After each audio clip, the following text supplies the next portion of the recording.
భయ్యా నమస్తే, నీ పేరు? నా పేరు భరత్.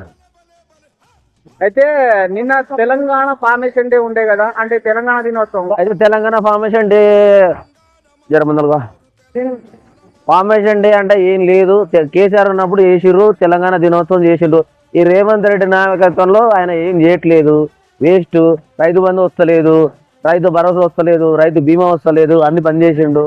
ఓన్లీ మొత్తం ఇల్లు హైదరాబాద్ హైడ్రా పేరుతో మొత్తం పేద ప్రజలను పీడిస్తున్నాడు.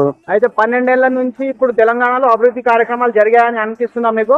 ఏమి అభివృద్ధి కాదు కదా, ఒక్క సుక్క నీళ్ళు కూడా దొరుకుతలేవు అంతే. ఇంతకుముందు కేసీఆర్ నాయకత్వం ఎలా ఉండే మరి? కేసీఆర్ నాయకత్వంలో 24 అవర్స్ కరెంట్ ఉండే, 24 అవర్స్ వాటర్, తర్వాత ప్యాడీ ఫీల్డ్స్, అయితే కాళేశ్వరం ప్రాజెక్టు, చాలా పథకాలు చేసిండు ఆయన. గత ప్రభుత్వంతో పోల్చుకుంటే ఈ ప్రభుత్వం ఈ ప్రభుత్వం